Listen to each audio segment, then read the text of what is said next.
A paz do Senhor, irmãos. Hoje estarei começando uma nova leitura aqui no canal Audiobook sobre o livro O Soldado Cristão. É uma exposição sobre Efésios capítulo 6, versículo 10 ao 20, de Dr. Martyn Lloyd-Jones. Eu oro para que você, ao ouvir este audiobook, essa mensagem, essa palavra, que você seja direcionado, seja cheio do Espírito Santo de Deus e que a revelação de tudo o que está escrito aqui penetre na sua mente, no seu entendimento e que você venha entender mais sobre a batalha espiritual, sobre a armadura de Deus. Então vamos para o índice, são 26 tópicos. Ele vai discorrer sobre toda a armadura de Deus, sobre a batalha, sobre o soldado. E nós vamos ler um índice por gravação aqui. Eu vou gravar, são 26 tópicos, irmãos, e eu vou gravar um por vídeo para não ficar cansativo. Então, provavelmente vai ser uma série de 26 tópicos aqui da leitura. E eu vou começar hoje pelo primeiro, que é a convocação para o combate. Amém? Vamos começar então essa leitura. A convocação para o combate, que é o número 1. O soldado cristão. Efésios capítulo 6, versículo 10 ao 20. No demais, irmãos meus, fortalecei-vos no Senhor e na força do seu poder. Revesti-vos de toda a armadura de Deus, para que possais estar firmes contra as astutas ciladas do diabo. Porque não temos que lutar contra a carne e o sangue, mas sim contra os principados, contra as potestades, contra os príncipes das trevas deste século, contra as hostes espirituais da maldade nos lugares celestiais. Portanto, tomai toda a armadura de Deus, para que possais resistir no dia mau, e havendo feito tudo, ficar firmes.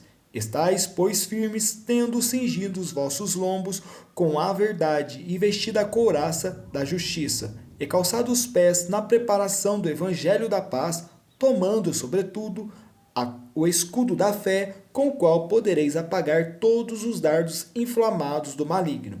Tomai também o capacete da salvação e a espada do Espírito, que é a palavra de Deus, orando em todo o tempo, com toda a oração e súplica no Espírito, e vigiando nisso com toda a perseverança e súplica por todos os santos. E por mim, para que me seja dada, no abrir da minha boca, a palavra com confiança, para fazer notório o mistério do Evangelho, pelo qual sou embaixador em cadeias, para que possa falar dele livremente, como me convém falar. Tópico 1. A convocação para o combate. No demais, irmãos meus, fortalecei-vos no Senhor e na força do seu poder. Revesti-vos de toda a armadura de Deus, para que possais estar firmes contra as astutas ciladas do diabo. Efésios capítulo 6, versículo 10 e 11. Não há nada mais urgente para todos os que se arrogam o nome de cristão do que captar e entender o ensino desta seção particular das Escrituras. Digo, os que se arrogam o nome de cristão, porque, obviamente, as palavras do apóstolo são endereçadas aos cristãos e aos cristãos somente. Elas não contêm mensagem nenhuma para os que não são cristãos. Na verdade, ninguém mais pode entendê-las. O mundo atual ridiculariza esse tipo de declaração. Não crê de modo nenhum no reino espiritual. Duvida até da existência de Deus. Não tem fé no Senhor Jesus Cristo e, portanto, crê menos ainda na existência de principados e potestades, príncipes das trevas deste século, hostes espirituais da maldade nas alturas ou nos lugares celestiais. Essas palavras nada significam para o mundo. Ele não aprecia o seu valor e a sua importância. Mas, para o cristão, a declaração não somente é cheia de significado, também está cheia de elementos que dão real ajuda e encorajamento. E permitam-me repeti-lo, certamente não há tema que seja mais urgentemente importante para todos os cristãos no presente do que justamente esse. Refiro-me naturalmente ao estado geral da vida, ao estado geral do mundo e a toda a dificuldade que há em viver, especialmente em viver a vida cristã nestes tempos confusos em que nos encontramos. Não que eu sugira que alguma vez a vida neste mundo foi fácil para o cristão. Não foi para os cristãos primitivos e hoje, em algum aspecto, o problema é talvez mais agudo e mais urgente do que nunca antes. Houve tempo relativamente recente em que, pelo menos, o lar estava mais ou menos isolado do mundo. Mas agora o mundo entra no lar de muitas maneiras diferentes, não somente pelos jornais, e sim também pela televisão, pelos diferentes rádios, por outros meios. Assim, o combate da fé torna-se particularmente difícil e extremo para o cristão numa época como esta. E, em acréscimo a tudo isso, a atenção geral dos tempos e a angústia da hora. Tais considerações é que nos levarão a tomar tanto tempo no volume anterior com a análise e consideração da grande declaração de Paulo. Nele, nos ocupamos em tratar das astúcias ciladas do diabo, procurando entender o que significa lutar, não contra a carne e o sangue, em nós mesmos ou noutras pessoas, mas contra estes poderes e potestados espirituais, contra estes principados, essas hordas invisíveis da maldade que estão por trás de todo o mal, dominando as mentes dos homens maus e todas as suas atividades, e que se lançam contra nós, tentando derrotar-nos, estragar as nossas vidas cristãs e difamar completamente o Evangelho. Ocupar-nos disso era essencial. O homem que não entende a natureza do problema com que se defronta está condenado ao fracasso. Os cristãos são como certos alunos do primeiro ano da escola.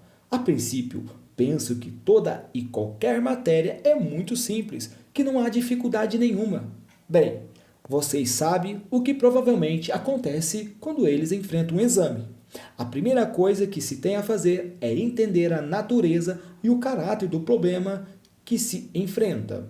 Portanto, nós temos de compreender que, na vida cristã, somos chamados para um combate, não para uma vida cômoda. Somos chamados para um combate, para uma guerra, para pelejar, para uma luta. Já examinamos em detalhes os meios diversos e quase intermináveis pelos quais o diabo, com as suas artimanhas e sutilezas, tenta apanhar, enredar e confundir o cristão.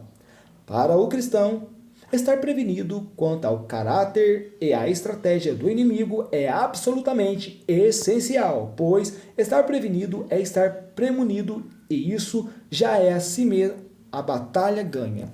Meia batalha ganha.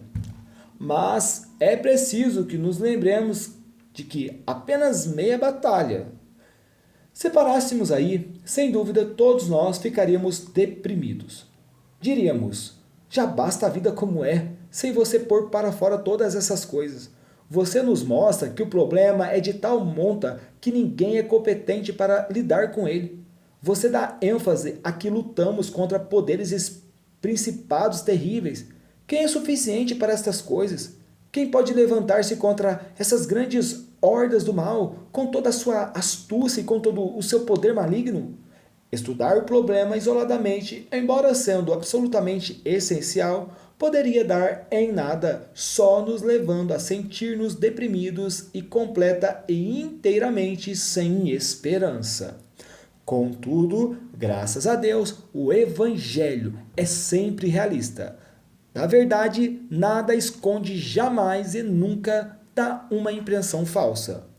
Não é evangelho verdadeiro aquele que dá a impressão de que a vida cristã é fácil e de que não há problema que ela deva enfrentar. Não é esse o ensino do Novo Testamento. Uma pausa aqui, irmãos. Eu anotei essa frase aqui, ó. Não é verdadeiro.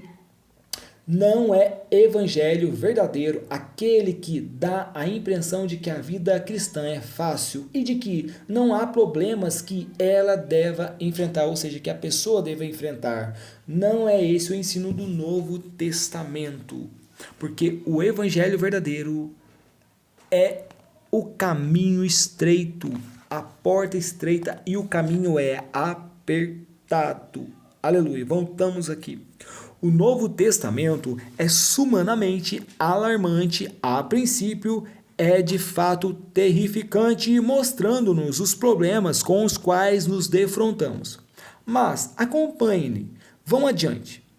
Ele não para a meio caminho, ele prossegue com este acréscimo, com esta segunda metade. E aí ele nos mostra a maneira pela qual, embora seja essa a verdade concernente ao combate, podemos ser capacitados a empreendê-lo, e não somente a empreendê-lo, porém a triunfar nele.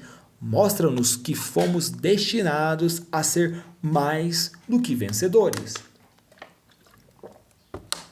Por isso, o apóstolo prossegue e nos mostra esta segunda metade. E ele o faz a seu modo característico. Ele até declara isso antes de expor o problema. Diz ele: fortalecei-vos no Senhor e na força do seu poder. Revesti-vos de toda a armadura de Deus para... E então apresenta o problema. Uma pausa aqui, irmãos. Perceba. Antes de vestir a armadura, o que Paulo nos ensina? Fortalecei-vos no Senhor e na força do seu poder. E então, depois, nós nos revestimos de toda a armadura. Olha que maravilha. Você já pensou nisso? Antes de você vestir, você tem que estar fortalecido no Senhor. E como que nós nos fortalecemos no Senhor? Passando tempo com Ele, orando, buscando a Deus, jejuando, fortalecendo no Senhor, porque Ele é o socorro bem presente na hora da angústia. Salmo 91 vai dizer que aquele que habita no esconderijo do Altíssimo, na sombra do Onipotente, descansa. Ou seja, recebe força, recebe fortalecimento em nome de Jesus. Aquele que habita, você tem habitado, você tem passado tempo com Deus. Então, quando eu e você passamos tempo com Deus, nós estamos sendo fortalecidos pelo Espírito Santo. Aleluia. Voltemos à leitura. Fortalecei-vos no Senhor e na força do seu poder. Revesti-vos de toda a armadura de Deus para que... E então apresenta o problema. Aqui, e somente aqui, nos é dito que, a despeito de tudo quanto é contra nós, sejam domínios nas alturas ou no mundo em que vivemos, com todas as suas tensões e pressões, como povo cristão, nós podemos ser capacitados a triunfar, regozijar-nos no meio disso tudo, e a saber que a vitória é garantida. Essa é a questão a qual passamos a dar atenção. Que é que nos é oferecido quando nos vemos como cristãos enfrentando tudo isso? Essa peleja, essa luta, este combate, vocês notam que há apenas duas coisas juntas? A primeira é: fortalecei-vos no Senhor e na força do seu poder. A segunda é: revesti-vos de toda a armadura de Deus. Ao passarmos a examinar essas duas coisas, há alguns comentários preliminares que devo fazer. O primeiro é que ambas são necessárias. Não devemos tomar uma sem a outra. O apóstolo diz as duas e temos que tratar das duas. Teremos ocasião de repetir isso constantemente à medida que avançarmos. Notem, porém, a ordem que ele as coloca. Ele não diz a você que vista a armadura primeiro e depois se fortaleça no Senhor. Não, é inverso.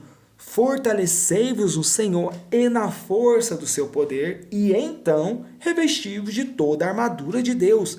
A ordem tem um real significado. Não vou deter-me nisso no momento, mas posteriormente terei ocasião de mostrar sua significação e importância de segui-la como algo prático. Há evidentemente uma relação entre os dois fatores.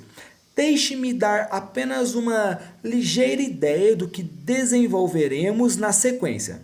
É o seguinte: com muita frequência as pessoas tomam apenas um destes fatores, por ser conseguinte, naufragam na fé.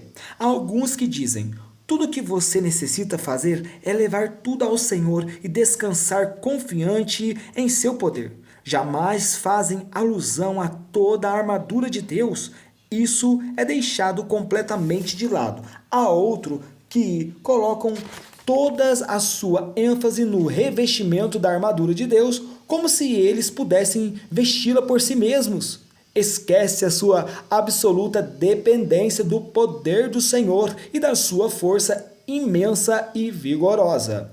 Vemos então que há diversas questões interessantes na simples apresentação das duas coisas que são indispensáveis para que se tenha uma vida cristã vitoriosa. Aleluia, você está gostando dessa leitura? Meu Deus, quanta edificação, quanta iluminação no nosso coração. Voltamos à leitura. Comecemos, pois, com a primeira delas. Fortalecei-vos no Senhor e na força do seu poder. Aleluia. Eis aí uma grande ordem dada por este valoroso capitão, o apóstolo Paulo. Ordem do dia. Eis aí uma palavra enviada ao exército reunido, tendo o inimigo em posição de ataque.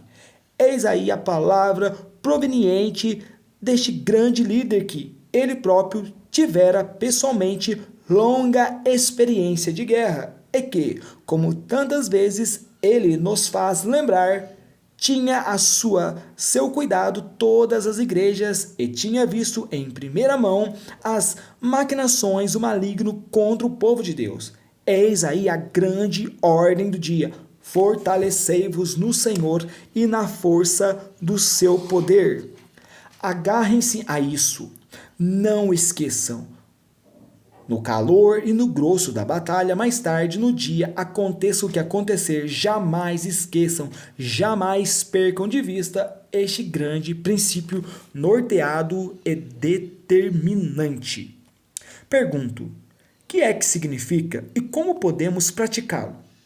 É uma frase retumbante, lê-la, repeti-la não basta. Gostamos de cantar as palavras do hino, vistamos a armadura do Evangelho. Mas, o que significa na prática? Investiguemos a matéria. O cristianismo não é uma forma de psicologia. Você não vai simplesmente pelo caminho dizendo fortalecei-vos no Senhor e na força do seu poder, usando a frase como uma espécie de encantamento ou de autossugestão, repetindo-a para si mesmo. Isso não é cristianismo, absolutamente não. Caracteriza a seitas, é claro, é um método psicológico. Você repete frases como cada dia e por todos os modos vou ficando cada vez melhor. Você se persuade a si próprio e pensa cada vez menos em sua saúde, por conseguinte começa a sentir-se melhor. Até certo ponto funciona, entretanto só até certo ponto, mas de qualquer forma não é a mensagem cristã. Assim, muitas vezes corremos o perigo de abusar das escrituras desta maneira. Usamos-la meramente como frases dessa maneira ou cantamos os nossos hinos despreocupadamente e nos sentimos melhor por algum tempo. Todavia, a questão é: como resistir às tentações quando estamos na rua e como somos em casa? Quando você faz das escrituras uma pílula, algo que lhe dá vida, alívio temporário, sem saber por que ou como, o efeito não dura. Dá-lhe uma temporária sensação de euforia, mas falha quando você está na luta e no calor da batalha. Qual será então a verdadeira aplicação dos preceitos do apóstolo? A primeira coisa que devemos compreender é a necessidade de sermos fortes por causa do poder do inimigo. Jamais subestimemos esse poder. A Bíblia sempre nos conclama a enfrentar o inimigo e a dar-nos conta de que ele é, no dizer de Pedro, como leão que ruge procurando alguém para devorar. 1 Pedro capítulo 5, versículo 18. É-nos dito que o arcanjo Miguel não se atreveu a falar com ele levianamente ou com liberdade, e quando discutia com ele a questão do corpo de Moisés, não ousou pronunciar juízo de maldição contra ele. Tudo o que o arcanjo se aventurou a dizer foi: o Senhor te repreenda. Judas capítulo 9. O inimigo é terrivelmente poderoso e cheio de astúcia, sutilezas e manhas. Ele até pode transformar-se em anjo de luz. 2 Coríntios capítulo 11, versículo 14. Outra razão. Razão muito prática do lado humano é que se você há de ser capaz de resistir e de aguentar-se no dia mau, você precisa deste poder, o dia mau. Embora a vida cristã seja, em certo sentido, sempre o mesmo tipo de vida, há variações. Há dias maus, uns dias são piores do que outros, são excepcionalmente maus. Em geral, no presente estamos vivendo um dia muito mau. É mau em todos os aspectos. Eu não estou pensando somente nas tensões internacionais. É um dia mau porque o mal e o pecado estão poderosamente organizados ou estão muito bem entrincheirados. É um dia mau por causa da confusão existente na própria igreja, que às vezes parece não só negar o evangelho em geral, mas até a crença na existência de Deus. Não é fácil ser cristão num tempo como este, quando temos homens em posições de alta autoridade na igreja falando em encontrar ateus no céu. Os cristãos estão sendo levados à confusão por essas coisas, particularmente, talvez, os cristãos novatos.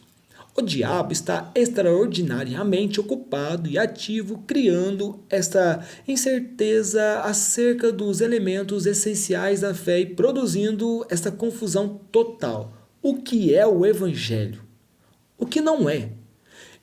Indubitavelmente, vivemos num dia muito mau. E se havemos de resistir num tempo como este, só há um meio. É o meio que o apóstolo nos ensina aqui. Precisamos deste poder e de toda a armadura de Deus, e então seremos capazes de resistir, graças a Deus que é assim. Embora a confusão seja terrível, os que creem na verdade ainda podem resistir. Não desacorçoe, não se desanime, não se deixe extraviar, não se ponha fora. Talvez você seja o único a resistir, mas ainda pode ser habilitado a resistir, apesar de os dias serem tão cruelmente maus, vios e torpes. Há, porém, outra razão que nos animam a procurar esta força e este poder. Por que devo fortalecer-me no Senhor e na força do seu poder?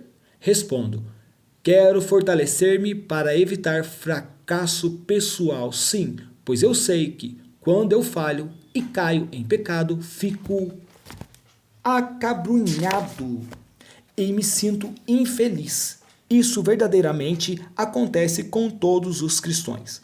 Portanto, para se livrarem do infortúnio que é a inevitável consequência de toda e qualquer falha na vida cristã, tratem de fortalecer-vos no Senhor e na força do seu poder. Mas vou lhe dar uma razão mais elevada do que o medo de fracasso pessoal. Fortaleçam-se porque vocês são quem são, porque vocês são o que são, não o que se refere-se à salvação. Somos indivíduos, porém não somos unidades isoladas. Somos diferentemente membros do corpo de Cristo. Pertencemos a Ele, a família de Deus. Lembre-se sempre de que o Senhor Jesus Cristo não se envergonha de nos chamar irmãos. Hebreus capítulo 2, versículo 11. Lembre-se também de que Deus não se envergonha de ser chamar seu Deus. Hebreus capítulo 11, versículo 16. O nome de Deus está sobre nós. O nome de Cristo está sobre nós. Por que devo fortalecer-me? Bem, devo fazê-lo mais por amor dele do que por amor de mim. Num sentido, este pensamento é alarmante e, todavia, é uma das verdades mais gloriosas que podemos compreender a nosso respeito, que, por assim dizer, a reputação de Deus Todo-Poderoso, o Pai, o Filho e o Espírito Santo está em nossas mãos e qualquer fracasso que nos aconteça dá má fama ao grande santo nome. Não somos indivíduos isolados, somos um só neste grande e poderoso exército. O mundo sabe como responder a estes apelos, não sabe? Nelson sabia exatamente o que fazia naquela manhã em Trafalgar. A Inglaterra espera que cada homem cumpra hoje o seu dever. Certamente o nome da pátria multipliquem isso pelo infinito e vejam que eu e vocês não temos direito de mostrar-nos fracos, porque o nosso fracasso não envolve somente a nós mesmos. Toda a família no céu e na terra está envolvida conosco, somos representantes. Não é só para que vivamos uma vida feliz que eu estou chamando a atenção para este texto. Abandonemos essa abordagem puramente subjetiva, aprendamos a ver as coisas do ponto de vista da Igreja do Deus vivo, deste grande exército e seu estandarte. Pensemos naquele que é o capitão e líder da nossa salvação. E lembremos-nos de que pertencemos a Ele e de que o que quer que nos aconteça o envolve também. Assim, finalmente, eu coloco a questão da seguinte maneira: não há melhor meio de provar a veracidade do Evangelho do que fortalecei-vos no Senhor e na força do seu poder, do que triunfarmos e prevalecermos. Viver direito é difícil. E quando vemos alguém que está sendo vitorioso, alguém que é capaz de resistir às seduções e insinuações do mal, alguém que não se deixa levar pelo popular, que luta perseverantemente pela verdade e por tudo quanto é digno, ficamos muito animados. Sem dúvida, isso tem grande efeito sobre os que estão observando. Todos nós estamos sendo observados no presente. O mundo é muito infeliz e os homens e as mulheres não sabem o que fazem, não sabem aonde ir. Quando vem alguém que parece calmo e firme, alguém que não se deixa transformar num tempo como este, alguém que parece ter discernimento na situação toda e que vê além disso tudo, eles olham e dizem: que será isso? Qual será o segredo dessa pessoa? E assim, você se torna um evangelista simplesmente mostrando resistência e se fortalecendo no Senhor e na força do seu poder.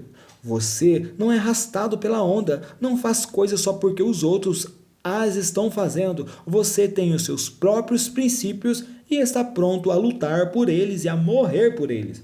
Muitas vezes tem sido esse o meio sob a bênção de Deus para despertar outros e convencê-los do pecado e levá-los a começar a buscar a Deus.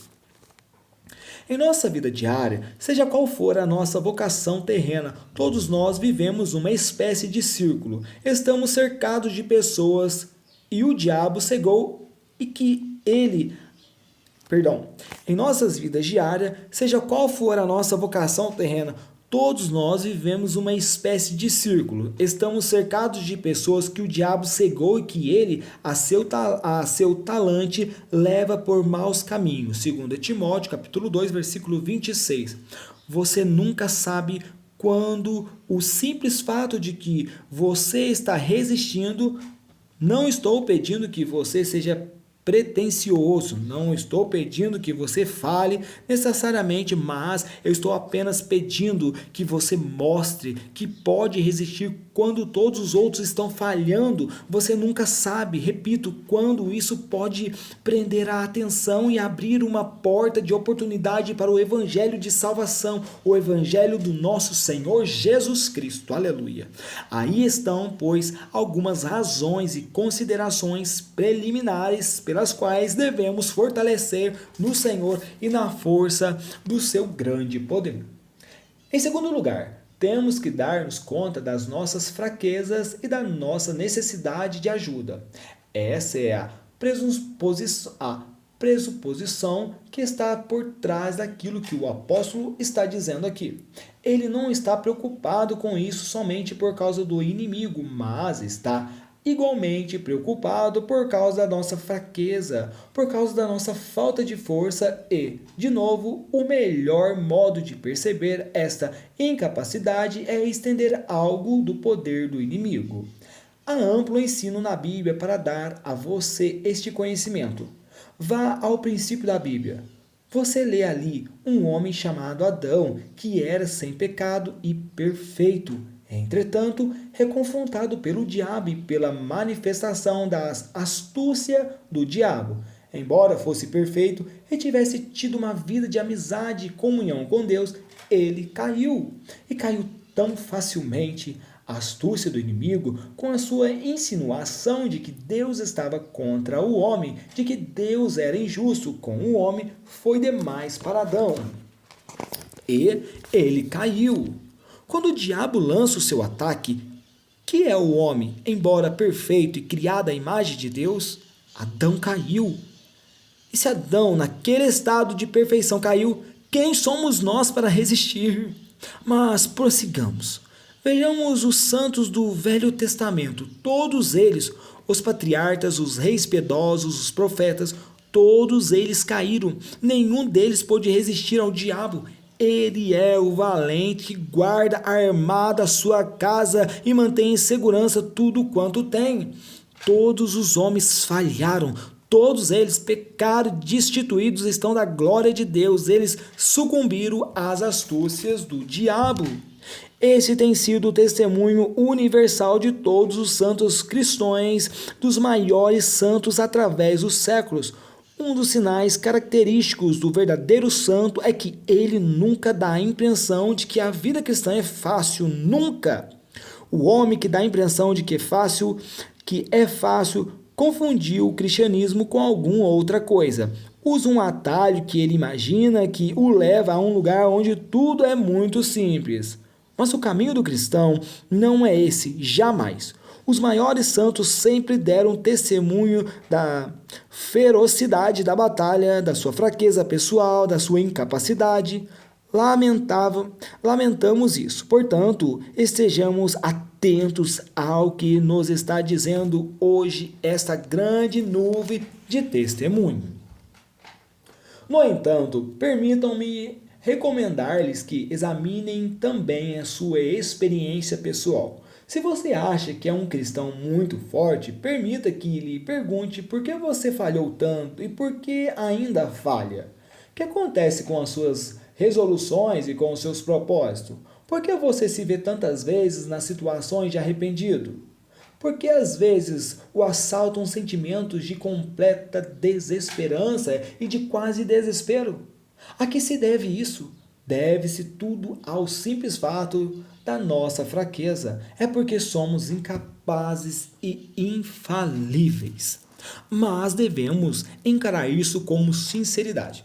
Não é suficiente dizer de modo geral: sim, eu sei que o inimigo é muito forte, como você diz, e que eu sou fraco. Temos que persuadir-nos da nossa fraqueza. Isso é meio combate. Precisamos saber que estamos mal. Noutras palavras, precisamos entregar-nos a muito autoexame. É por isso que as pessoas dão tão pouca atenção ao nosso texto bíblico. É por isso que sabemos tão pouco sobre o que é resistir e fortalecer no Senhor e na força do seu poder. Nunca nos demos conta da nossa necessidade. Os sãos não necessitam de médico. Marcos capítulo 2, versículo 17.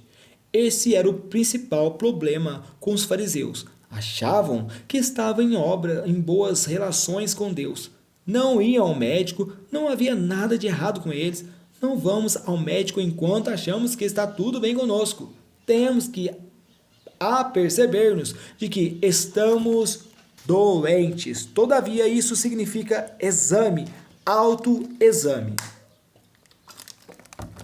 Uma pausa para me beber água, irmão, só um minuto. Somente desta maneira é que descobriremos os elementos de fraqueza que inerentemente há em nós e que nos tornam tão incapazes de combater o combate contra o pecado e Satanás. Outra coisa que temos de compreender é que meros princípios morais não nos são suficientes. O mundo sempre se interessou pelo que ele chama de viver moralmente bem. Os filósofos sempre se interessaram pelo assunto, eles escreveram sobre isso, argumentavam sobre isso, mas o problema é que eles nunca foram capazes de praticá-lo. Os princípios morais são bons dentro dos seus limites, porém não são suficientes. Você pode ler livros sobre ética e poder chegar a ser eloquente nessas questões, mas pô-las em prática é coisa muito diferente. O querer está em mim, mas não consigo realizar o bem, dizia o apóstolo, Romanos capítulo 7, versículo 18. Vejo que certo item é correto, contudo o problema é, como vou praticá-lo? E é quando você enfrenta realmente o problema que você começa a perceber a extensão da sua fraqueza. Além disso, só o poder da vontade não basta. O poder da vontade é excelente e devemos usá-lo sempre, mas não basta. O desejo de ter uma vida moralmente boa não é suficiente. É óbvio que todos nós devemos ter esse desejo, porém, ele não garante sucesso. Permitam-me, pois, colocar a questão assim: apeguem-se aos seus princípios morais e éticos, usem o poder da sua vontade até o limite extremo. Deem toda a atenção a cada desejo nobre e elevado que haja em vocês, mas procurem dar-se conta de que essas coisas, por si só, não são suficientes, que elas nunca os levarão ao lugar desejado. Temos que compreender que tudo que há de melhor em nós é totalmente inadequado, que um combate espiritual tem que ser travado de maneira espiritual. Essa verdade foi bem expressa em um hino de Isaac Watts. De ti, a fonte transbordante, nossa alma bebe e se renova. Quem em sua força natural e em si confia, cai e morre. É a pura verdade. Recordemos também as palavras do outro hino. O braço da carne te falhará, portanto, não a ouse fiar-te no teu. Temos aqui o início do entendimento de todo este assunto. O problema não é apenas um problema de vida moral. Esse é o limite da preocupação do Estado com as nossas pessoas.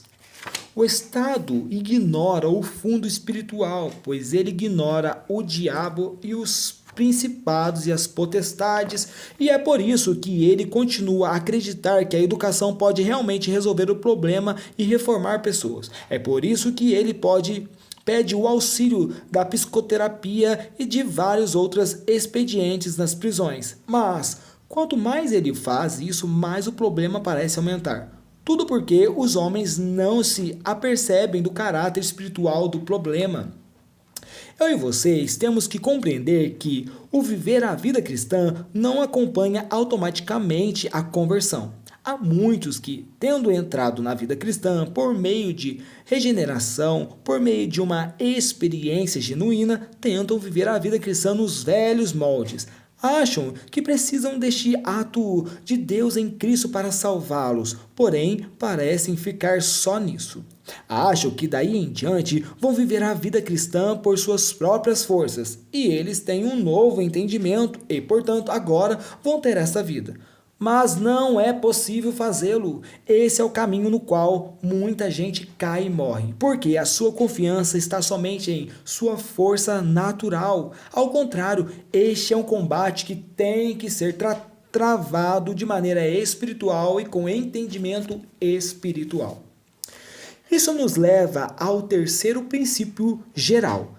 Tendo compreendido que devo fortalecer-me e que em mim e por mim eu sou essencialmente fraco, porque ainda estou na carne, e que continua sendo verdade que a carne cobiça contra o espírito e o espírito contra a carne, e estes opõem-se um ao outro, em Gálatas 5, versículo 17. Compreendendo que tudo isso aplica-se verdadeiramente a mim, e que aqui estou, nesta guerra, e enfrentando este poder terrível que é que vem em seguida. É compreender que o Senhor é forte, poderoso e como nolo faz lembrar o Velho Testamento, compreender que Torre Forte é o nome do Senhor. Provérbios 18, 10. Seu nome mesmo é forte. O nome o representa quem ele é e o que ele é. E, portanto, a primeira coisa da qual devemos aperceber-nos é a grandeza do seu poder. É isso que o apóstolo está dizendo aos Efésios e a nós. Ouçam as palavras, examinem-nas com detalhe. Diz ele: fortalecei-vos no Senhor na força do seu poder. Vocês percebem a plenitude da sua significação? Que é que ele quer dizer com a frase na força do seu poder? O fato básico, obviamente, é o poder. Somos encaminhados à força do seu poder. A diferença entre força e poder é que poder significa força revestida de energia. Poder é força inerente, algo que é dado ao homem.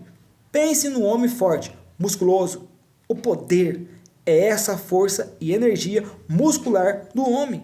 A força é a manifestação desse poder. O poder subsiste como potencial, como algo inerente, já se manifestando, mostrando a sua eficácia, mostrando que pode ser eficiente. Significa esta grande reserva de energia e força em operação de fato, realizando algo, não o dom propriamente dito, mas a prova de que você tem esse dom. Assim é que o apóstolo usa os dois termos, e é importante examinar os dois. Diz ele: fortalecei-vos no Senhor e na força do seu poder. Portanto, você deve começar lembrando-se da sua energia. Olhe para ele, diz o apóstolo, veja a sua força. Você examinou-se e está tremendo em sua fraqueza e ineficácia. Pois bem, diz ele, agora olhe para ele. Fortaleça-se no Senhor.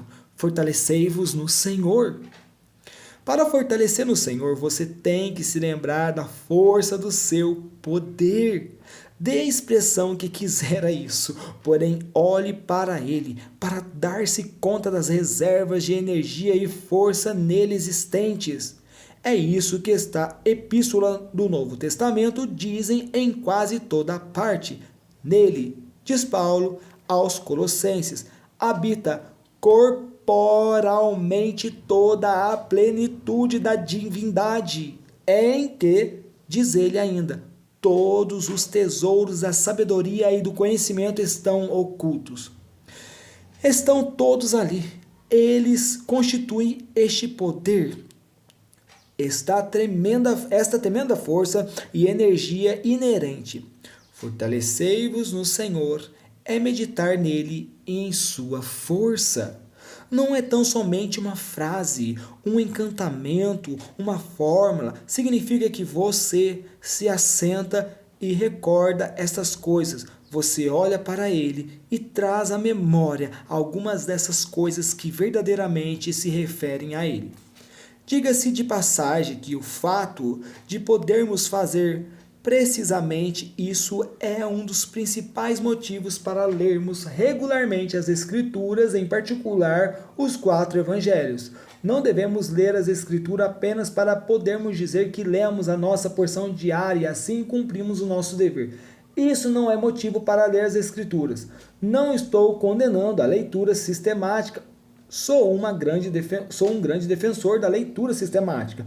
Tudo o que eu estou dizendo é que devemos ser cautelosos para que não suceda que, com a sua astúcia, o diabo se intrometa e nos leve a contentar-nos com uma simples leitura mecânica das Escrituras sem realmente vê-la e meditar nelas sem perceber o que elas estão dizendo, sem tirar lições para nós e sem orar sobre o seu uso prático. Ler as Escrituras apropriadamente toma tempo. É muito fácil ler certo número de versículos e sair correndo para pegar o ônibus ou o trem. Isso não é ler as Escrituras, isso pode ser totalmente inútil. Você tem que parar, olhar e pensar. Portanto, vá aos Evangelhos e olhe para o Senhor e para a força do seu poder. Onde veja sua força, veja em sua vida. Eu o vejo neste mundo, na semelhança de carne pecaminosa. Romanos capítulo 8, versículo 3.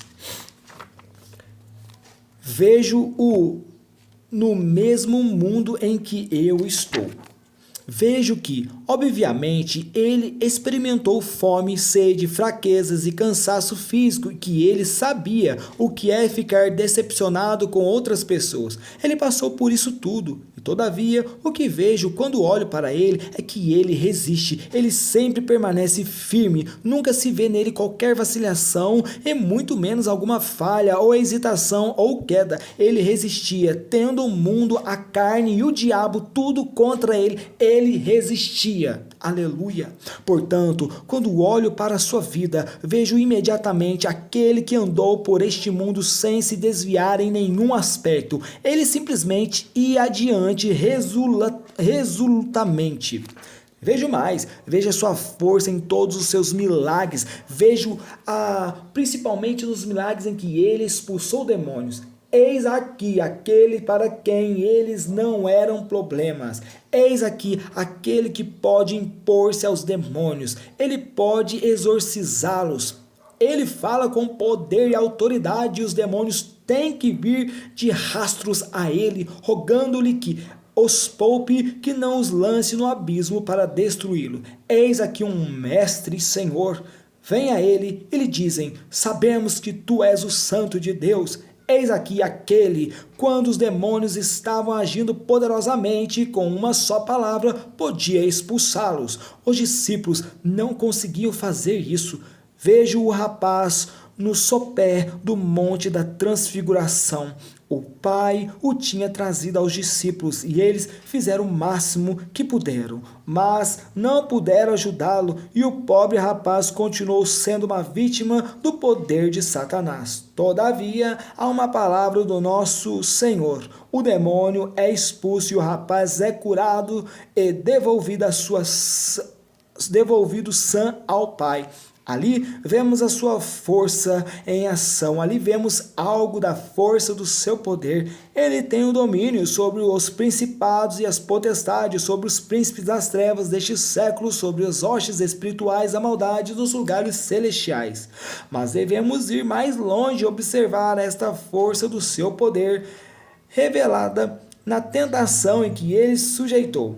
Ele foi tentado diretamente pelo próprio diabo, não por algum dos seus emissários, não por este ou aquele principado ou potestade, porém pelo próprio diabo, com todas as suas astúcias. Aqui o diabo se encarrega pessoalmente da situação, porque vê que é o maior problema que já enfrentou. Por isso, ele veio ao nosso Senhor e o tentou durante 40 dias e 40 noites no deserto e noutras ocasiões, mas foi total e completamente derrotado. Com as suas palavras, as Escrituras, o nosso Senhor o repele e o diabo cai derrotado, esperando outra ocasião. Contudo, fracassou completamente, apesar dos seus numerosos esforços.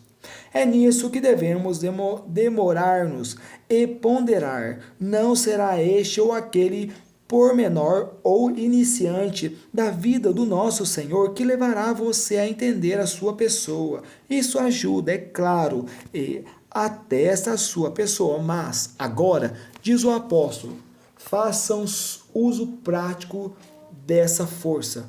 Tomem-na, apoderem-se pessoalmente dela. Vocês veem que ele enfrentou em combate singular o diabo com toda a força dele em ação e o derrotou facilmente. Fortaleçam-se, pois, no Senhor e na força do seu poder. A força estava sempre nele e pronta. E quando o diabo vinha, ele apenas a mostrava, apenas tirava um pouco dela para fora, por assim dizer, e o diabo era imediatamente repelido.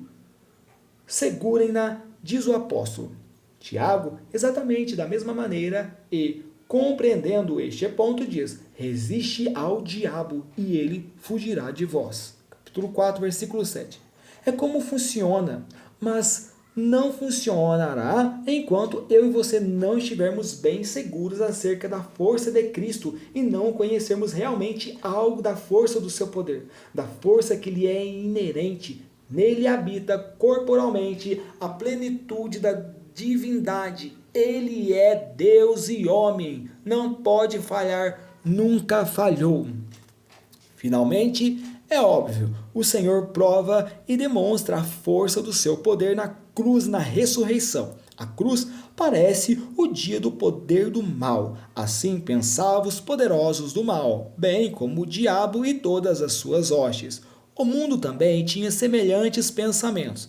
Eles os provocaram, riram dele, zombaram dele. Salvaste os outros, desce da cruz, salva-te. Achavam que ele não era capaz de fazê-lo e que o diabo o tinha derrotado. Entretanto, o que estava acontecendo ali era que ele estava despojando os principados e potestade, diz Paulo em Colossenses capítulo 2, versículo 15, expondo-os publicamente e deles triunfando nela, por meio dela. Quer dizer, quando pensavam que o tinham derrotado, ele estava triunfando sobre eles. Agora é o juízo deste mundo, diz ele com antecipação, contemplando a cruz. Agora é o juízo deste mundo, agora será expulso o príncipe deste mundo. João capítulo 12, versículo 31. Olhem, pois, para a cruz e meditem nela. Este é o supremo paradoxo. Ele parece estar morrendo na maior fraqueza, mas vocês veem a energia inerente ali, vocês veem este seu poder, vocês veem ali a força da deidade transformando isso na derrota do diabo, na libertação do seu povo, numa vitória gloriosa e triunfal. Olhem para isso e para isso somente. Depois vai haver a ressurreição.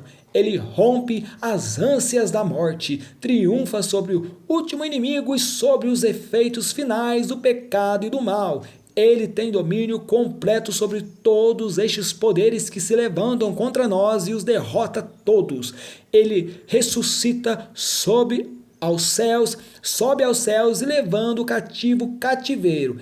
Ele é o vencedor sobre tudo quanto se põe contra nós. Não se trata apenas de uma forma psicológica que eu e você podemos aplicar, mas tudo se reduz a isso, conhecê-lo.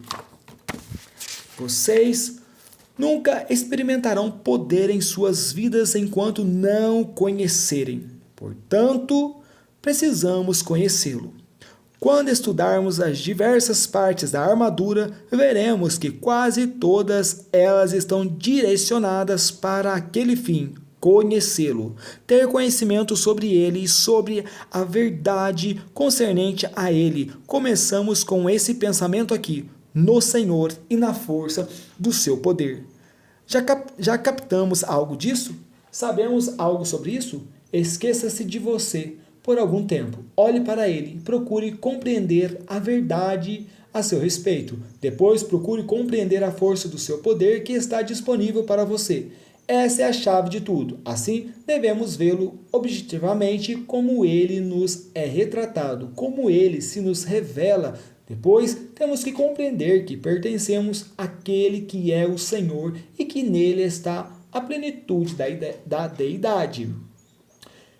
Que nele há um poder e uma força que não permanecem apenas como potencial, porém também se tornam fatuais. Esse poder se manifesta em nosso favor e também em nós. Por isso, começamos aqui a examinar esta palavra libertadora que nos capacita mesmo neste dia mau, a manter-nos firmes, a resistir, a fortalecer-nos para combatermos o combate do Senhor e para darmos honra e glória ao seu grande e santo nome. Irmãos, aqui está a leitura do primeiro tópico que durou aí 53 minutos. Glórias a Deus, irmãos. Aleluia, espero que os irmãos tenham entendido. E agora nós vamos para o segundo tópico. A próxima leitura tem como aqui o título, Combate de Deus e não nosso. Que maravilha de leitura, irmãos. Ouçam essa leitura e ative o sininho aí para você ficar por dentro assim que eu já lançar a parte 2 aqui, o segundo tópico, que é Combate de Deus, não nosso, que tem aqui Efésios capítulo 6, versículo 10. No demais, irmãos meus, fortalecei-vos no Senhor e na força do seu poder. Até a próxima, irmãos. Fique na paz do Senhor Jesus.